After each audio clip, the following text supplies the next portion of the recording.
Story with अनवी पर मैं हूं अनवी और आप जैसे देख रहे हो ताजमहल। बच्चों, मैं आपके लिए आई हूं, आप सब बच्चों के लिए आई हूं ताजमहल। और पता है हमारे साथ में कौन है? हमारे साथ में हैं रवि जी, टूरिस्ट गाइड हैं हमारे। और ये इन्होंने बहुत अच्छी अच्छी बातें बताई हैं, तो मैंने सोचा कि ना आप सबको भी बताई जाए आगरा, यानी आगरा में जो ताजमहल है इसके बारे में। तो अब हम रवि जी से क्या कहते हैं पूछते हैं सारी बातें, आप भी समझो, आप भी जानो, बहुत ज़रूरी है बातें जो है बच्चों जानना समझना। तो अब हम लोग पूरी बातें जो हैं ताजमहल के बारे में रवि जी से जानेंगे। सबसे पहले हम बात करेंगे डाउट्स के बारे में। जो मिथ है ताजमहल के बारे में कि ताजमहल बनवाने के बाद शाहजहां ने हाथ कटवा दिए थे, देखिए बच्चों ऐसा बिल्कुल भी नहीं है, हाथ नहीं कटवाए थे। उन्होंने क्या करना था, ताजमहल के बाद एक ताजमहल और बनवाना था। तो उन्होंने उनसे क्या कहा था कि आप किसी के लिए ताजमहल ना बनाएं, आपको मैं जितना भी मेरे पास पैसा है मैं देता हूँ, लेकिन आप किसी के लिए कुछ ना करें। तो इसको एक एडीएम की तरह यूज़ किया है जितने भी हिस्टोरियंस हैं। उन्होंने कहा hand chop of the labour, लेकिन ऐसा हुआ नहीं।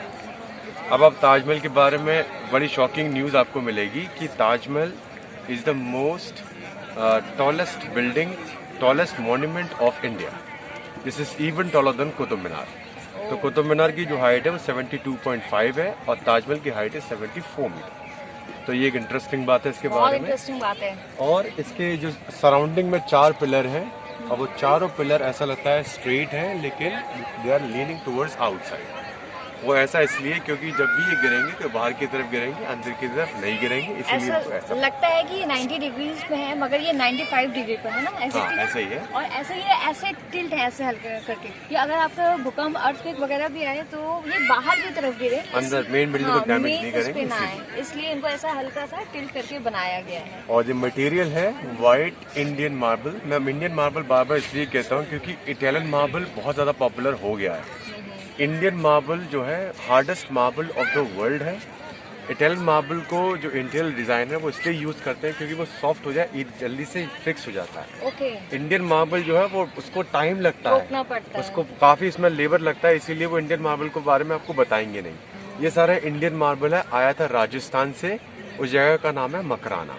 आज भी इस मार्बल को मंगाते हैं क्योंकि इसमें आज भी रिपेयरिंग होती है, वो रिपेयरिंग आज भी होती है, करते हैं वो लोग। ये आप समझो कितनी बड़ी बात है। जो ताजमहल बना है जिसमें मार्बल यूज हुआ है वो इंडियन मार्बल्स है और वो हमारे राजस्थान के मकराना जो जगह है वहाँ से आया, इसीलिए मकराना मार्बल्स है ना? मकराना मार्बल कहते हैं मकराना, हाँ, जो जगह है मकराना उसकी वजह से इसको कहते हैं मकराना मार्बल्स। और अभी भी अगर इसमें ज़रूरत पड़ती है, कुछ इसमें रिपेयरिंग वगैरह होती है मार्बल्स की, तो वहीं से आते हैं। और हम लोग क्या यूज़ करते हैं? Italian marbles. इटालियन मार्बल क्योंकि क्या है कि वेस्टर्न लोगों को फॉलो करते हुए हम लोग कितना आगे। हाँ। तो और इसके बारे में एक इंटरेस्टिंग बात ये है कि यहाँ पर ये ग्लो करता है नाइट में। तो जैसा मूनलाइट में ये ग्लो करता है, अगर आप अपने बड़े लोगों से पूछेंगे, अपने अंकल से पूछेंगे, अपने पेरेंट्स से पूछेंगे, तो वो बताएंगे कि ये ग्लो करता है, लेकिन ग्लो क्यों करता है ये नहीं बताएंगे। बहुत बड़ी बात है, ग्लो क्यों करता है मार्बल? अब हम जानेंगे। ग्लो ये इसलिए करता है क्योंकि इंडियन मार्बल फुली ट्रांसलूसेंट होता है। अगर आप लाइट लगाएंगे तो ये लाइट पास थ्रू होगा। तो जब भी इसके ऊपर मून आता है तो मून की जो लाइट होती है वो पास थ्रू करती है, इसीलिए मून लाइट में ये मिल्की वाइट हो जाता है। डे लाइट में मिल्की वाइट इसलिए नहीं होता है क्योंकि डे लाइट की जो वेलोसिटी है वो ज़्यादा शार्प होती है, तो इसके ऊपर आने के बाद वो रिफ्लेक्ट कर जाती है, इसीलिए हम आंखें नहीं खोल पाते ऊपर। तो वो रिफ्लेक्ट कर जाती है, उसकी लाइट जो होती है मून लाइट की वो सॉफ्ट लाइट होती है, तो वो उसको एब्जॉर्व कर लेती है, इसीलिए वो शाइन करता है। इसीलिए रात को वो शाइन करता है। एक छोटा सा बैकग्राउंड आप जैसे जानते हैं कि शाहजहां ने ताजमहल बनवाया था। शाहजहां जो है he was belongs to Mughal era, Mughal family, Mughal dynasty, और उन्होंने ये ताजमहल बनवाया अपनी तीसरी बीवी के लिए, जिनका नाम था मुमताज़ महल। और ताजमहल का फुल नाम है मुमताज़ महल, फुल फॉर्म है मुमताज़ महल। मुम माने ब्यूटीफुल, ताज माने क्राउन, महल माने पैलेस। जो कब्र वगैरह है ग्रेव्स तो अंदर 4 हैं, जैसे 2 रियल हैं, 2 डुप्लीकेट हैं। रियल वाली नीचे है, डुप्लीकेट ऊपर है। बनाई गई सेम टाइम में है क्योंकि नीचे वाली ग्रेव का रिस्पेक्ट हो सके, इसीलिए उन्होंने ऊपर बनाई डुप्लीकेट। अच्छा, वो जो 3 प्रॉमिस आपने जो बताए थे, हाँ, ऐसा था कि मुमताज़ की जो डेथ हुई है वो ड्यूरिंग द चाइल्ड बर्थ हुई है। जब उन्होंने बच्चे को डिलीवर किया है तब उनकी डेथ हुई। तो उन्होंने वो चाहती थी कि वो कुछ उनसे प्रॉमिस ले लें। तो उनका एक प्रॉमिस ये था कि वो कोई और शादी ना करें इसके बाद। दूसरी बात कि वो बच्चों का ख्याल रखें, उनके जो बच्चे हुए हैं। और तीसरी बात कि वो हेवन बना दें। तो ये एक हेवन उन्होंने बनाने की कोशिश की है। और ये आप जो भी देखेंगे यहाँ पर डायग्राम है, जो इसका लेआउट है, ये बहुत रिजेंबल करता है इस्लामिक पैराडाइज से। तो इस्लामिक पैराडाइज का कॉन्सेप्ट ये है कि नेचर है, वाटर चैनल है, उसके बाद सीट ऑफ लॉर्ड। ये वाटर चैनल का कॉन्सेप्ट ये है, ये 4 वाटर चैनल है।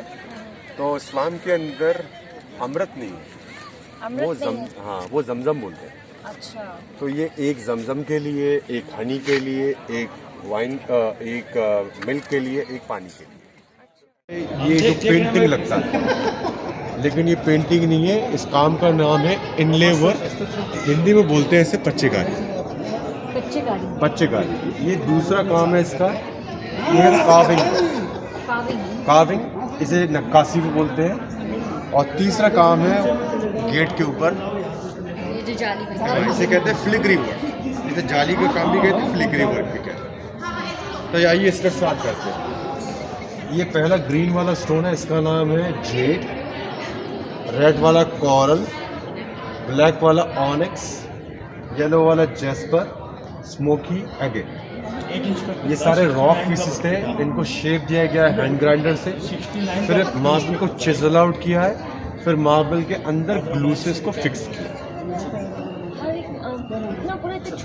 हर एक स्टोन को बारीकी से काट के इसमें फिक्स किया गया। अगर आप सारे स्टोन्स हैं, ये छोटे छोटे हैं ना, ये ग्रीन रेड, ये सब छोटे छोटे स्टोन्स हैं, इसको मार्बल्स के अंदर फिक्स किया गया है। तो ये ओरिजिनली रॉक्स थे, ये ओरिजिनली जो है वो रॉक्स थे, इनको फिक्स किया। दूसरा काम ये ब्लॉक था, इसके ऊपर हैमर और चीजल से इसको चिजल आउट किया है। फिर बाद में इसकी रबिंग की है, इसको एकदम स्मूथ। और उस काम के अंदर भी वो पूरा ब्लॉक है, फिर इसको हैमर से चिजल आउट। ये फाउंटेन दिख रहा होगा, तो मैं मुझसे पूछना चाहती हूँ कि ताजमहल जो है वो कितने सालों में बन करके तैयार हुआ है? बच्चों, एक मैं आपको शॉर्टकट देता हूँ जिससे आपको हमेशा याद रहेगा कि ताजमहल का कितने सालों में बनकर तैयार हुआ। मेरे पीछे ये मेन एंट्रेंस है, और इस एंट्रेंस के पीछे आप देखोगे छोटे छोटे डोम्स बने हुए हैं। आप उन्हें काउंट कीजिएंगे, छोटे वाले, हाँ, तो छोटे वाले बने हुए हैं 11, और 11 इसकी दूसरी तरफ है। और 11 और 11 कितने हो गए? 22। तो ताजमहल को बनाने में लगे हैं 22 साल। ओके। तो ये इतना इजी है, शॉर्टकट है। 22 साल लगे हैं, क्योंकि आगे इसमें जो बाहर आप आओगे कभी भी आना ताजमहल देखने के लिए, तो आपको सबसे पहले एंट्री गेट में आपको 11 गुम्बद टॉम जो होते हैं वो आपको छोटे छोटे से हैं, वो दिखेंगे। 11 मेन गेट के ऊपर है, 22 हैं वो टोटल। और उसी 22 से जो है वो कैलकुलेशन है ये कि 22 साल जो है वो लगे। उसका एक लॉजिक है, उसका लॉजिक ये है क्योंकि उस जमाने में डेट कैलेंडर नहीं थे। तो वो अपने आप को प्रिसाइज करना चाहते थे कि कितने साल लग रहे हैं। ओके। तो उन्होंने एक साल को एक डोम से गिना है, 1 साल 1 डोम, 1 साल 1 डोम, 22 साल 22 डोम। तो ऐसा होगा कि जब वो बना रहे हो, जैसे 1 साल हुआ तो वो एक डोम बना के नीचे रख देते ग्राउंड पे। अच्छा। तो ये कोइंसिडेंट है कि 11-11 हुए, ये 10-10 भी हो सकते थे, ये 11-10 भी हो सकते थे। तो ये कोइंसिडेंट है कि ये 22। दूसरा ये पानी के बारे में आप देखें ना, तो जैसे अभी देखिए क्या है, इसके अंदर ये केमिकल लगाया हुआ है स्काई ब्लू कलर का। ये केमिकल इसलिए लगाया हुआ है क्योंकि आपने देखा वो काई जो होती है मोल्ड, तो वो इससे लगती नहीं है। तो आप जब भी आप पिक्चर्स खींचेंगे तो उसके पिक्चर्स अच्छे आएंगे। दूसरी बात ये जो फाउंटेन है, ये ओल्डन टाइम में चलते थे ग्रेविटी फोर्स से। यहाँ वाटर टैंक बने हुए हैं वॉल्स के पीछे, तो वॉल्स के पीछे बने हुए वाटर टैंक एलिवेशन पे पहले वाटर को भरते थे, रिलीज करते थे, तो इससे ये ग्रेविटी फोर्स से चलते थे। अभी ये सब में बहुत ज़्यादा लेबर लगती है, इसीलिए ये काम करते हैं इलेक्ट्रिक पंप से। तो आप पंप से चलते हैं ये। और वो इसका फेमस स्पॉट है पिक्चर्स का, अगर आपको कभी खाली मिल जाए तो, लेडी डायना बेंच। और अभी वहाँ पे कंस्ट्रक्शन भी हो रहा है, तो वो लोग अभी पिक्चर्स में आ सकते हैं, लेकिन वो एक बहुत फेमस जगह है। वहाँ पे प्रिंसेस डायना थी, वो ना आकर के वहाँ पे उन्होंने फोटो क्लिक करवाया था, तो इसलिए उस प्लेस को ही नाम दे दिया डायना, लेडी डायना बेंच, इसको इसलिए कहते हैं लेडी डायना बेंच। वो उधर आप देख रहे होंगे बच्चों, जो वहाँ पे देख रहे हो, क्राउड है बहुत सारा वहाँ पर। और ये वाइट वाला जो चबूतरा है या प्लेटफॉर्म है, इसको कह लो, तो ये इसका सेंटर है ताजमहल का। ओके इससे सेम डिस्टेंस है वहाँ से लेके यहाँ तक की, इस गेट से लेके यहाँ तक की, और दोनों side. Okay. This is the centre of the monument. अच्छा इधर ये जो उधर लेफ्ट हैंड साइड में हमारे वो मॉस्क है उस साइड में, हाँ। और दूसरी तरफ में है गेस्ट हाउस। वो दोनों बिल्डिंग एक ही समय में बनी है, 17 इयर्स में बनी है ये वाइट बिल्डिंग, और रेस्ट ऑफ 5 इयर्स में बना है ये रेस्ट ऑफ एरिया। तो 17 + 5 22। अच्छा ये जो गेस्ट हाउस है तो उस टाइम पे इसका क्यों? हाँ, उस टाइम में इसको यूज करते थे क्योंकि उस जमाने में होटल्स वगैरह नहीं थे। अभी होटल्स वगैरह है तो इसलिए इसको यूज नहीं करते। अभी वो बंद है। हाँ, और सब सिक्योरिटी कंसर्न, क्योंकि कोई अंदर आए तो उसके लिए सिक्योरिटी होगी, ये सब, इसलिए इसको बंद है।